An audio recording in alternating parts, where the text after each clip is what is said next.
What's up, everyone? Welcome to the Quadcast, the show where we get real, get raw, and get loud about mental health, substance use, and the fight to take our lives back. Each episode, we're cutting through the stigma, dropping knowledge, sharing stories, and bringing the heat with guests who have lived it and aren't afraid to talk about it. So turn it up, lock in, and let's break barriers, spark change, and build a community that refuses to stay silent. You're tuned into the Quadcast, and let's get into it. You can find us on Patreon, Facebook, Instagram, or email us. The Quadcast is always looking for new guests, whether you're individuals that have experienced it, you're in law enforcement, treatment programs, nurses, doctors, or anyone that just has something to say. Come share your story with us on mental health or substance abuse. Warning, there's cussing in this video. If you don't like swear words, well, you're watching the wrong damn show.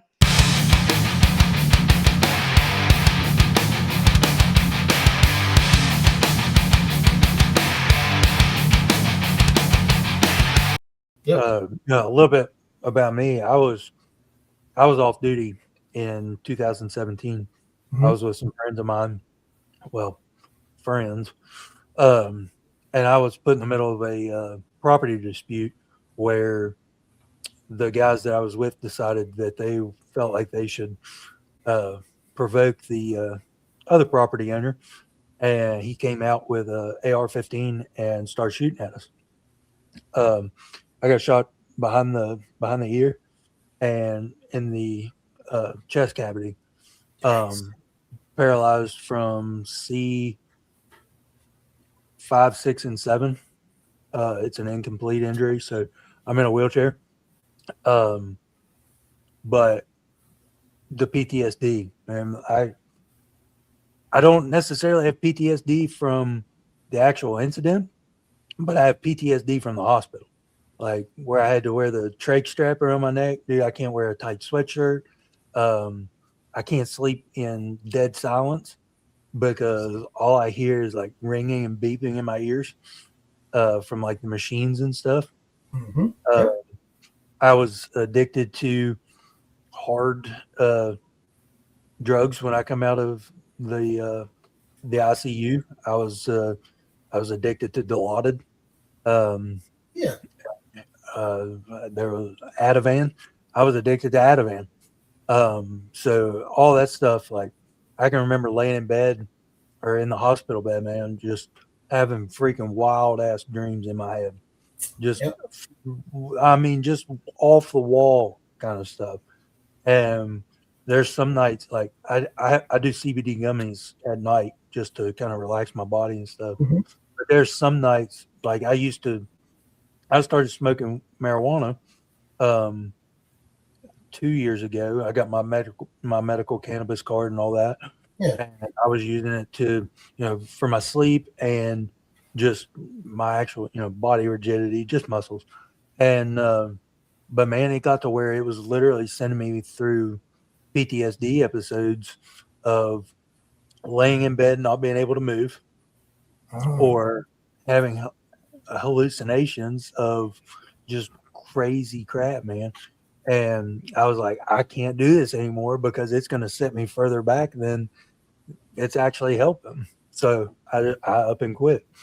I still do the CBD gummies, but I know how to moderate those to where I don't end up too far down the rabbit hole. But so I get the PTSD thing, man. And the medical, having medical related PTSD too. Yeah, that's bad. And you actually said something that I don't think I've been able to explain until you just said it. I never really could sleep in dead silence, but now it's impossible. Like I have to hear something.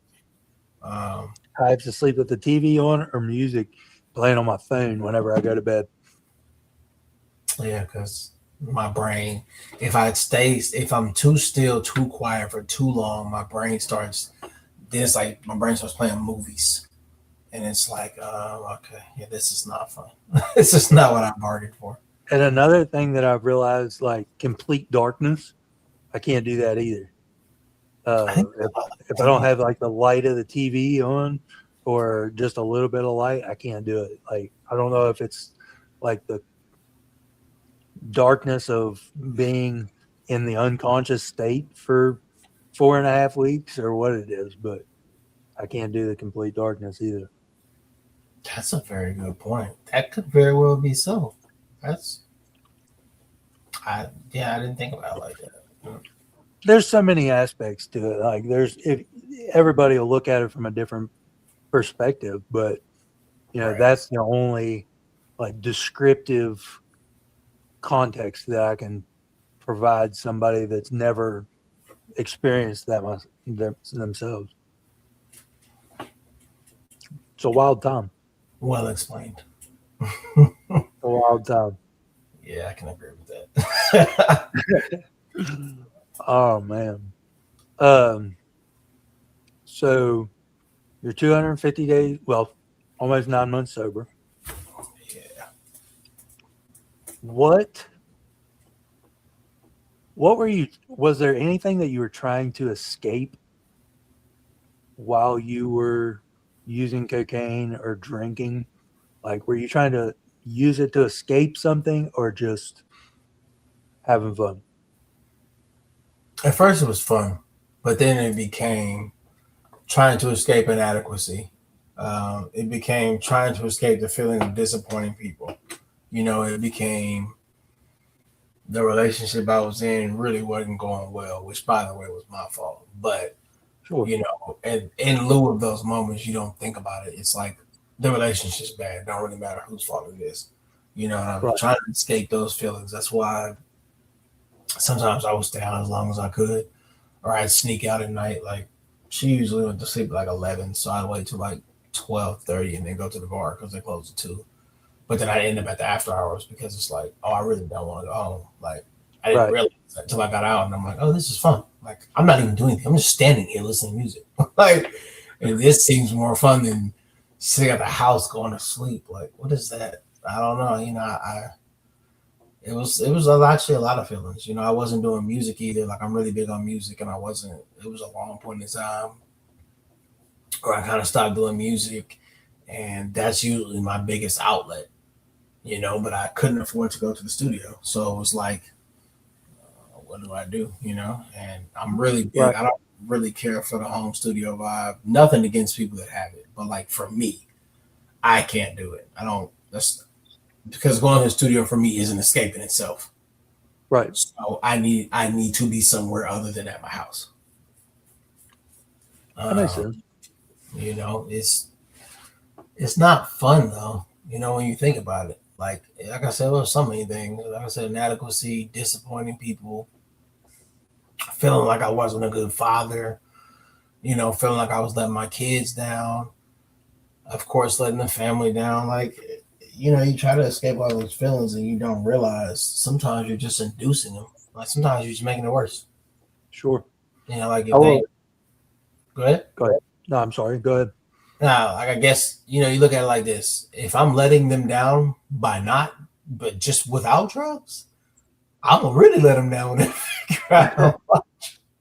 Like, that's not gonna make it better. But you don't think about that in the moment. You're just like, Right. I gotta get out of here, Well, your vision's clouded at that point. Oh, for sure. Especially when you don't stop, like you don't put a gap in it. Yeah. It's like, oh yeah, you're never gonna come back down. It just all runs together. Mm-hmm. How many kids do you have? I have 2 boys. Okay. How old are they? This is always a good story. They're both 10. Oh boy. They're both in? Yeah, they're 8 months apart. They have 2 different moms. Okay. Yeah, so I was that sounds toxic. You have no idea. They say that's the biggest trait of the Aquarius, which I have to agree. I just tell people that. I just met this girl in my training class, and me and her have the same birthday. And I was telling her, like, I know you. She was like, no, you don't. I'm like, I know that you don't think you're toxic, but you really are. And she goes, oh my God, so I am the problem with my boyfriend. I'm like, yeah, 150%. It don't have nothing to do with your sex or your race. It's because it's in us. It's just like we knock the system, rebuild it, revamp. Like, that's just in us. And if I can get away, they don't even have to do with drugs or anything. That's just master manipulation. If I can get away with it, oh, I'm going to do it. Like that's kind of how it is. So yeah, man, I laugh about that, but I'm Aquarius too. that's what I'm saying. Like it's just in us. Like you can turn it off and on for sure, but like no, that's just a trait. It comes with the territory. You just kind of got to get it. You know?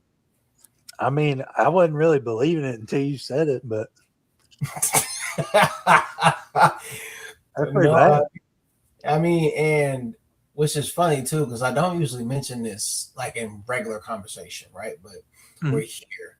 When I was actually making my kids per se, and like in that time frame, because I had my youngest is 2016, my oldest is 2015. Okay. And 2013, I think that's when I met his mom. From 2013 to about 2016, because when I had my youngest son, I just stopped completely. Those 3 years, I spent a large part of my time on LSD. Like I was smoking. Like I said, I've been smoking for a while, but I spent a lot of my time on LSD, and there was actually even a 6-month period where I was addicted. But see, that one I beat by myself. So I'm thinking when everything else hit me, I'm like, I can stop. I stopped LSD, like, and that's a hard drug, but cocaine is. Rick James said it. Cocaine is one hell of a drug. It's not the same, man. It's different. Like, which is crazy because I've always heard cocaine was the least addictive. That's what I'm saying. It's a lie. Because I don't think they take into consideration, which I also found out doing research. Cocaine and alcohol react to each other very well. So if your body's used to that combination, it doesn't matter which one you do, you're going to end up doing both. Because they almost go hand in hand.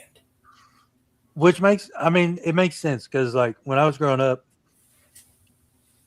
there was some, hanging around my dad's friends, there was cocaine use, but it also went hand in hand with alcohol. Yeah. So it makes a lot of sense. But nonetheless, I've always heard cocaine was the least addictive. Shit, I don't know. Whoever said that's a liar. I think weed is the least addictive. I quit weed. I dropped weed a few times. Well, I mean, I've never done cocaine, but marijuana was all right to just put down. That's what I'm saying. Cocaine, no. Again, because cocaine is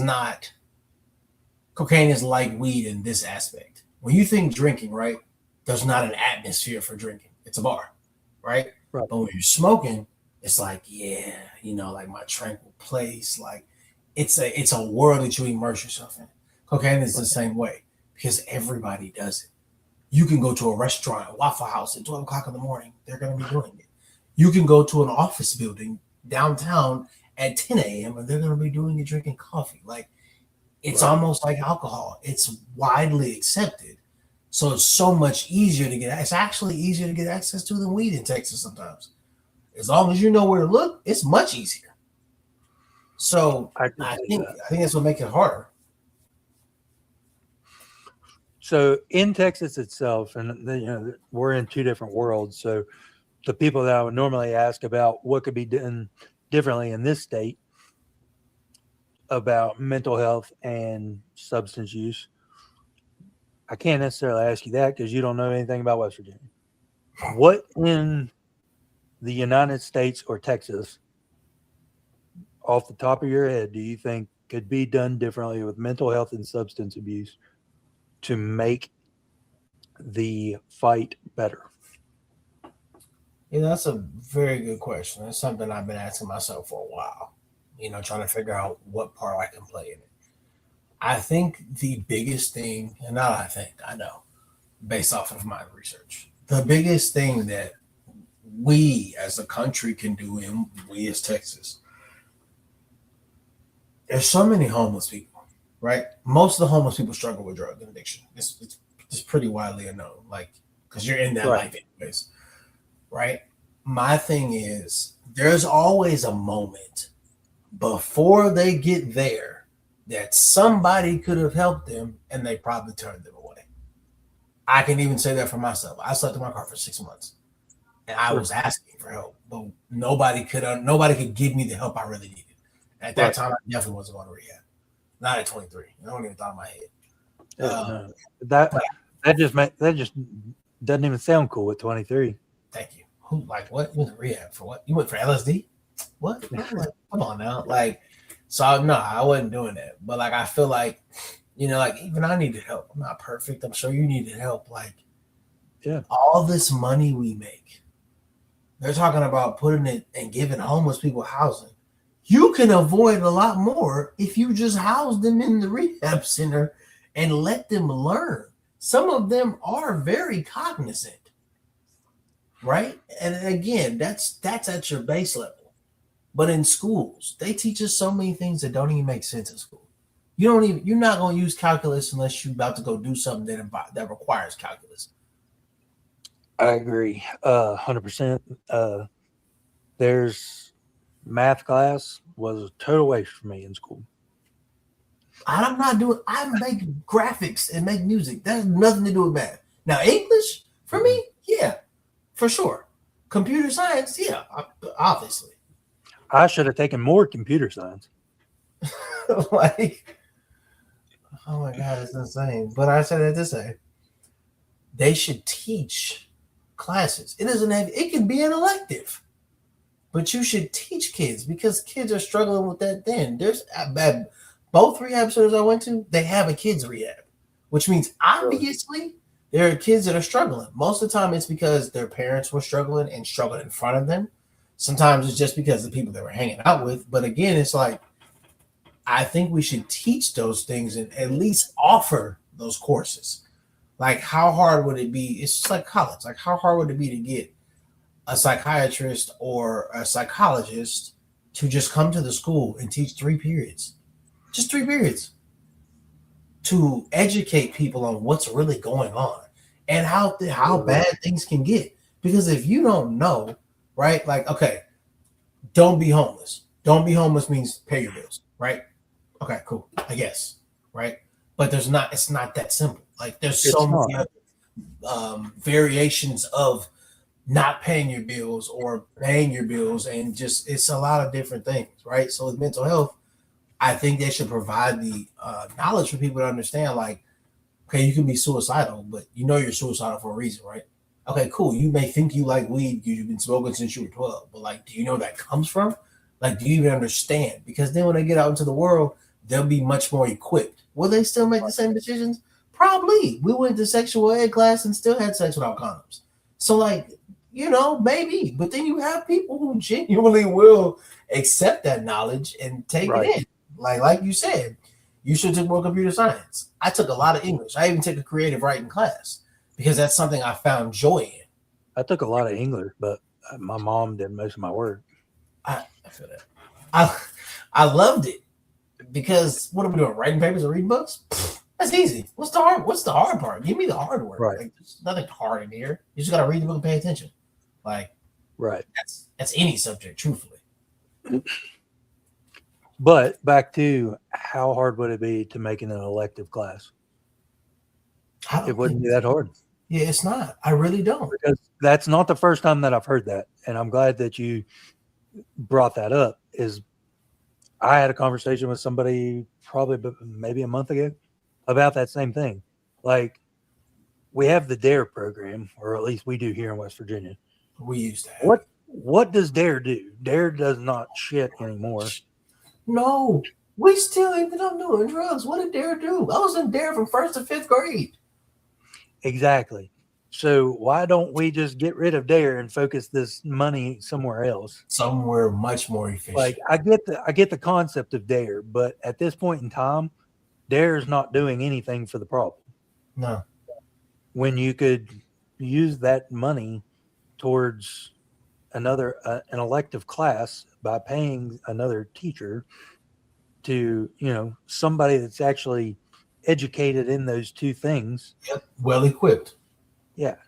So I mean, I'm not the person to initiate that, but it's the concept of the matter is we're not doing anything for the problem. Yeah, no, we're not.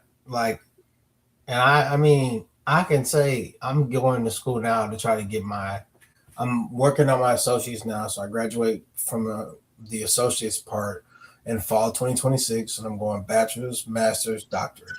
Because even if I have to go to the school board and say, hey, we should offer this. Matter of fact, I'll teach it.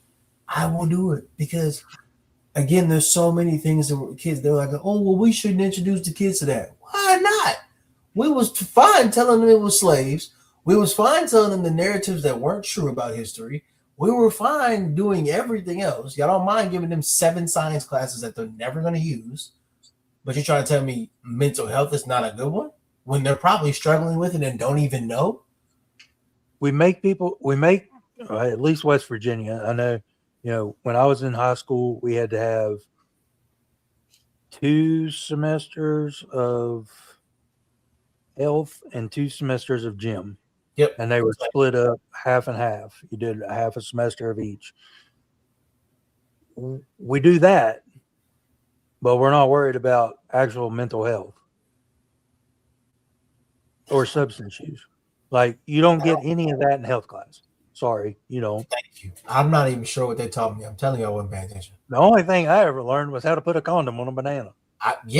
To be honest, CPR, condom on the banana, and they gave us those in Texas. They gave us those goggles that make you feel like you're drunk. That's not even what drunk goggles. Yeah, we use those in driver's ed.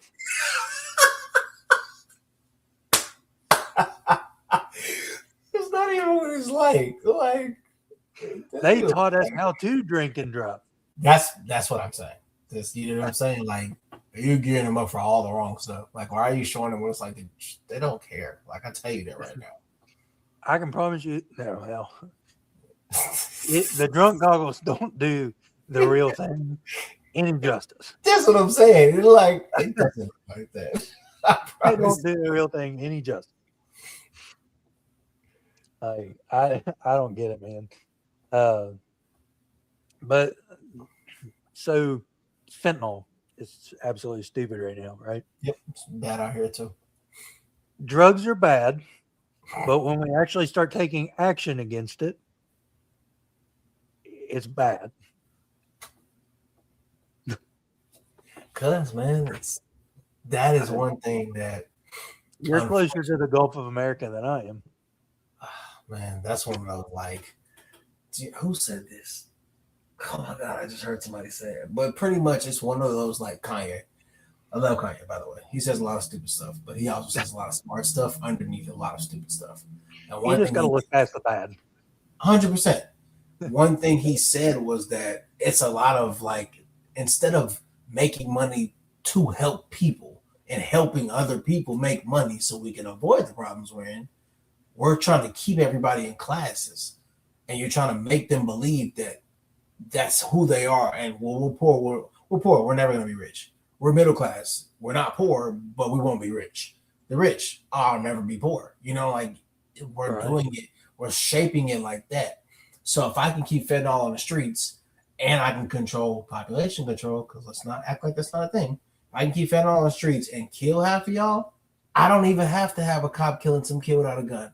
You killing yourself. Jeffrey from down the street selling it. So, yeah, that's the bad part, man. It's quite a few people that died down here from fentanyl overdoses. I have a best friend that died from fentanyl overdose and didn't even know it was in cocaine. We've had a bunch up this way. It's not as bad now as it once was. When it first hit the streets, it killed a lot of people. There's actually a Netflix documentary from Charleston, West Virginia, about how they had the most overdose calls in a 24-hour period in the country.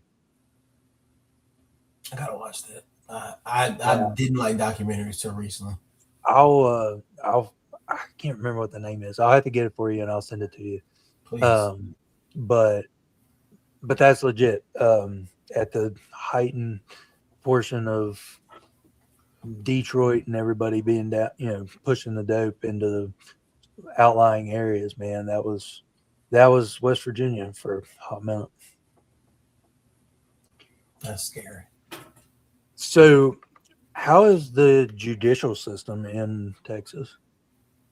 Cut and dry. They ain't really too. It's not too much bending the rules unless you start talking about like DUIs and possession of controlled substances. Then you can kind of work with them because mushrooms is considered a controlled substance. It's really not. Really? Yeah, and for DUIs, you can get 3 DUIs before like you're actually in trouble.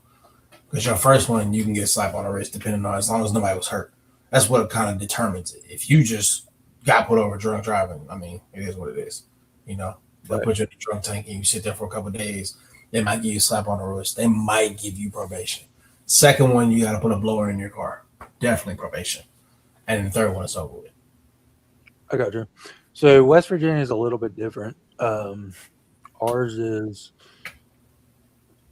our third offense is obviously a felony. Anything if you blow over, I think a 0.15 is aggravated DUI, which is automatically a felony. 0.1 point. Yeah. The legal limit right here is like 0.7. It's 0.07. Well, the legal limit is 0.08. Oh, okay. I was about to say. But your first two, as long as you don't refuse field sobriety or intox, and the DMV doesn't decide just to screw you over, you're pretty much getting a slap on the wrist for the first two anyways. I would like to see those a little stricter, just because they're not really, they haven't broke it down into classifications yet. So just because you get a DUI doesn't mean you're always drunk, right? Agreed. So there's no classification. So you're getting a slap on the wrist whether you were under the influence of heroin or, you know what I mean? So, and that it's the same way with, a felony across the board. There's no classifications for felonies in West Virginia. You got a felony for murder, or you got a felony for selling dope. It's the same thing. So you get out of prison and, you're starting to look for a job, and say you got locked up for selling dope and it was a felony, but the other person got convicted of murder, you're the same person, because your employer's not going to look in to see why you got a felony. So that's a big thing too, is rehabilitation back into the real world. We have to be doing something for that too. And we're not. How are they? I mean, in Texas, it's because there's so many factories. That's about the most luck you're gonna get. When you get out, you're either working fast food or you're working in a factory. It's pretty much. But what does that do? That puts you right back into the same position that you were before. Sure. Or around the same people. Especially in warehouse work, because everybody at the warehouse uses drugs. It's almost inevitable. You're going to find any blue collar job. You're going to find dope. Yeah. You're going to find alcohol. You're going to find crime. You're going to find whatever. Like, we have to be doing something to eliminate. Give somebody an outlet to try something different than what they were doing before they got locked up. Yep. Now, that doesn't mean Joe Blow wasn't selling dope before he got locked up. But if you keep him down, he's going to go right back to selling dope and do it again. That's for sure. That's definitely. That's the only thing he knows. So, it depends on who you are and how you look at it. But if you have any type of open-mindedness, you can look at it like a actual person instead of a left-wing extremist or a right-wing extremist. And robot. Yeah. So I don't know, man. it's something that I sit here from a law enforcement background and analyze things, and I I try to let myself look at it in broad spectrum instead of one side or the other, because back to it doesn't discriminate and it can happen to any of us. 100%. But two, we have to be looking out for each other. Yep. And it's, the stigma around it all prevents a lot of people from wanting to involve themselves with it. Yeah, it's hard. Like, they know it's hard. That's why they want to deal with it. Back to what we were talking about before we started recording. You have to put effort into things. Oh, 100%. Life requires effort. Yes, that's the number one rule. Again, you get what you give, no matter what. So and we won't go too far into it if you just want to generalize it, but you have a past, you have a criminal past. Mm-hmm. What was your interactions like with law enforcement during that time? Were you treated respectfully, or were you treated like a user? That's a very good question. Typically, I actually can only think of one time where, no, that's not, I'm lying. I think of 2 times where that I could tell that there was definitely like a disconnect. Because I went one time, I got pulled over for, I think my tail light was out or something, and then I was smoking. And when he pulled me over, he was being like super rude. Like, and at that time, the girl I was with was pregnant, and she was due to have the baby like any day coming. Mm-hmm. And I'm like, well, can I just call her? And he's like, no. So at this point, I start hyperventilating because my anxiety is now going up. So I'm like, okay, well, I'm like, I don't have an inhaler. Can we try to get somebody over here to give me an inhaler? He's like, yes. They call the EMS. They get me out the car. The EMS people are like, there's nothing wrong with him. So then he turns around and gets more mad at me. And I'm like, what? I'm not asking you to let me go home. I'm asking you to help me because I'm highly anxious. This is also not, I don't want to leave her by herself. And you're not even letting me call her to tell her I'm getting arrested. Like, that's already difficult. Then me and my friend got pulled over in the country one time, which I guess that's my fault, right? But we got pulled over in the country between Houston and Austin. And those dudes were, first of all, it was like 4 cops. It was just me and him. So it was like 2 people, 4 cops. It was insane. They were so rude. I remember it because they took all the weed. That's all. They didn't even give us any tickets or nothing. They took all They just took the weed? Yeah, they just took the weed. They took all the weed. I think, did I get a paraphernalia ticket at that time? Yeah, I got a paraphernalia ticket because they took all the weed.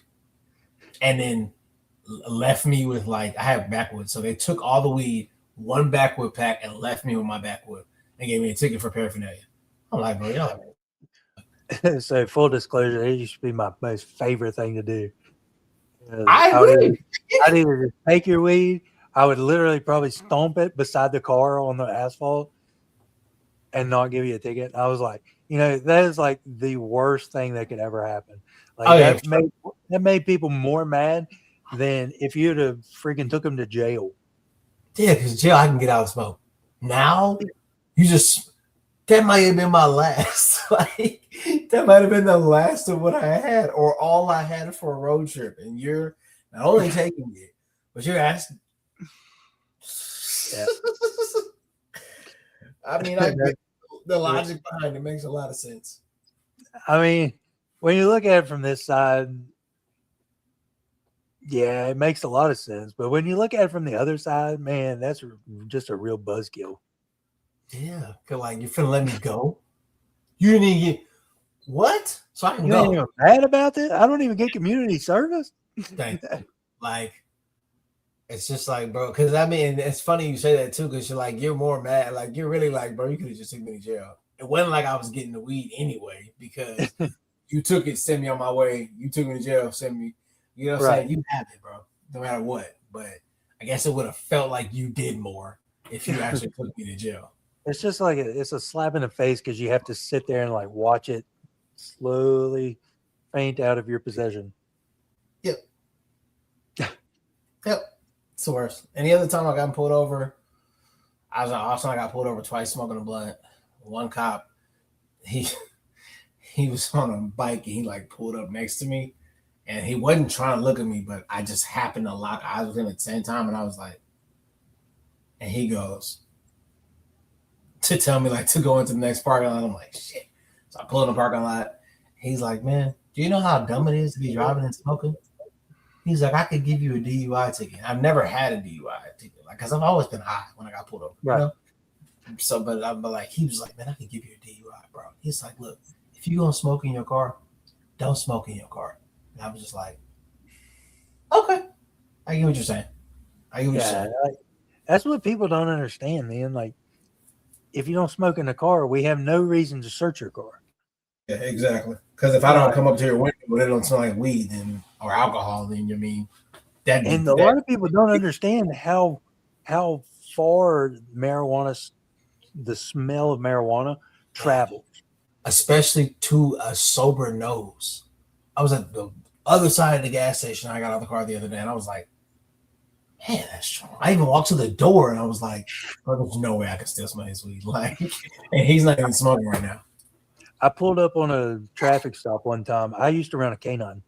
And I pulled up on a traffic stop one time. I was 3 cruisers back from the car, and my windows were rolled up, and my canine literally started spinning in her kennel, and I could smell it coming through the vents in my car. Yep.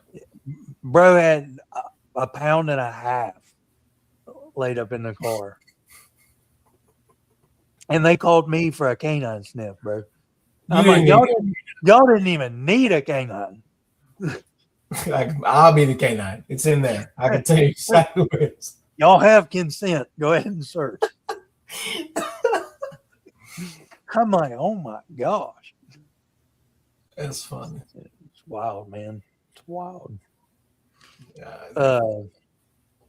From your past and your experience, what's one thing that you would tell somebody that was struggling with mental health or substance abuse?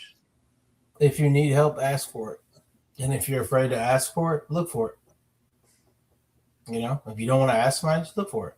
I think the hardest part about mental health is, for some strange reason, we all feel like we're alone. When in reality, if we were, they wouldn't have rehab centers. Therapists wouldn't have a job. So, like, you're not alone. But you have to be willing to say, I need help. That's like the hardest thing for me, is saying, like, okay, I need help. Yeah. What's one thing, like, that you wish that were out there for people in places that you've came from? Like, what is the one thing that would potentially make the entire experience better?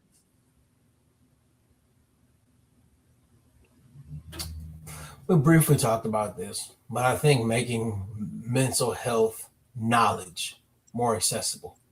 Like, we do sneaker cons, we do TED Talks, we do a lot of different things, but like nobody typically intertwines mental health. And a lot of the people that are sneakerheads, a lot of the people that go to the TED Talks, a lot of people that go to the protests, like, those people need mental health. Like, they do. I'm telling you, they do. Like, oh yeah, you ain't out there protesting, are you? I don't believe in protests. I'm sorry. I don't. I got you, bro. I just think it defeats the purpose. Like, I won't dive into it too much, but like, okay, if I'm protesting, let's say I'm protesting the system, okay, and I think the prices are too high, I have to go buy things to protest. I literally have to go buy a poster board. I gotta buy permanent markers. I gotta buy, like, we don't think, like, what? Make a shirt. Like, let ding, ding, ding. You said it right there. We don't think. Like, who are you hurting? You still hurting yourself. to go buy everything you have. They still got paid. This is why I like protests. I was just talking to my friend about this today. Protesting is not like back then when they protested, it was a purpose. If they said we're gonna boycott this business, everybody boycott the business. Oh, absolutely. Now it's like they say, "Oh, I'm a boycott Target," and then you see somebody on Twitter or Instagram like, "I was gonna boycott Target, but then I needed this lip gloss." Like, defeats the purpose. Like, you're literally falling into like, ah. So nah, yeah, I don't know. I'm cool. I just think 100%, dude. What? So, I obviously in the past week or so, there's been a lot of drama on Facebook and places like that regarding ICE and that kind of thing. But aside from that, what level of what do I want to say? I'm trying to make it. What amount of drugs and things like that are influctuated by like illegal immigration, in your opinion? Like you're in Texas, you're closer to the border, so like you kind of see that closer than like we would in West Virginia, per se. That's a good question. So I have my own beliefs. Coming from the past, right? So obviously in the 80s, they put crack in the communities. Mm-hmm. I think now they put fentanyl in the communities. So it's like, I don't think it's so much as the immigrants are the problem. I think it's so much as you're letting them bring drugs. You let them bring the drugs, you let them sell them, and then you go arrest them. That's the easiest way to clean your hands because now the drugs are in the street. It's done. Right. And a lot of the times, like Pablo Escobar is a good example. A lot of the times, y'all are providing them with the drugs and or letting them move the drugs through the border. So it's like, that's why I'm like, you can't blame, not like you, but like in general, in my opinion, I don't think you can just say, oh, well, it's the immigrants' fault. Like, no, because how are they getting it there? They got all put the crack in their butt. So let's just be honest. Like, how are they importing these tons of drugs? They're flying pocket. Yeah, I'm just saying, like, are they flying the planes? How the hell do they get the flight license? Who's on the radar asking them where they're going? Like, these are things that are real. Right. But nobody thinks about that. They just go, oh, well, he's from Mexico, so he probably bought the drugs. Like, I mean, maybe he did. But and that's, and you bring it up. He's from Mexico. He brought the drugs. I think people have really lost a sense as to what illegal immigration is. Thank you. Because I can tell you from my perspective, we have a lot of turkey farms around West Virginia. Okay. My time in law enforcement, I arrested more people from Venezuela than I ever did Mexico. That's what I'm saying. That were undocumented. So, but everybody out here, you've seen left and right, they're targeting Mexican restaurants. Okay, but how many places do we have in West Virginia or Ohio that undocumented individuals are going to be at? Okay, a Mexican restaurant is one of them, but you guys don't look at all the log yards, factories, blue-collar jobs. You're almost targeting families versus the whole system. I agree. That's a good point. So and that's a bit off topic, but it kind of, I look at it from a mental health standpoint of why is the country in a mental health crisis? For one, it's because we're losing our minds over things that we don't even take a minute to stop and think about. Yep. All of this, take it back to Newton's laws of motion. An object in motion stays in motion. Until something stops it. But something. What is it? What's the one about being affected by an outside force? I think that's the third law. Yeah, whatever one that is. See, I should have took more science in school.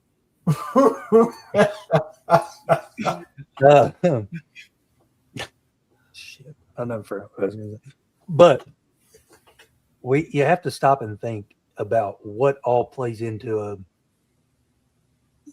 a situation before you jump, because it's just going to make you crazy, and it's making literally everybody crazy. And the turmoil is not doing anything but continuously hurting people's mental health. Exactly, because you're taking people's grandmas away, you're taking people's fathers away, you're taking it was a girl in Texas who they took both of her parents away and her grandma and grandpa all out of the house. The girl's like 17. Wow. So now what am I supposed to do? Now you forced me into adoption. Right. So, and how old? She was 17? 17. Wow. What? She was the first American here. Okay. Wow. And that's the things that we don't get to see. Like, that's the things the news doesn't show us. Of course, they don't show you that. No, my grandparents are news watchers, dude. I mean, as soon as the news comes on, they're glued to the TV, and you can't do that no more. It's just it's bad news, man. Bad news. No pun intended. It's bad news. It's legit. Yeah. You don't get anything good for what? Well, I tell you something good, then you're gonna think the world's okay. And we hate people because we're told to hate people, or we're told to hate certain things. Like, grow up and form your own opinion. Because you'll see that a lot of the things that the universe is telling you not to like, there's actually no real reason for it other than the fact that they don't like it. Well, I mean, so growing up, my parents, it was always drugs are bad, right? Drugs are bad. So that leads you to think people that do drugs are bad. 100%. Okay. There's a right and left side of that, because there are some bad people that do drugs. But unless you are open-minded enough to form your own opinion, not everybody that does drugs is bad. 100%. And that goes back to the mental health thing, man. Like, people that have been, drugs are bad, and people that do drugs are bad. You end up down that road of addiction. 100%. And now you've already put yourself behind the mental game. That's beautiful because of what you think that you were taught. Yep, that's a very valid point. Not because this doctor prescribed you some narcotics that you got addicted to and fell down that path, but because your parents said that drugs were bad and people that do drugs are bad. So now you're a bad person. Now you're a bad person. That's a very profound statement. I mean, it, like I said earlier, there's so many different ways to look at it, but you have to form your own opinion and your own ideology to be able to combat it. Completely agree.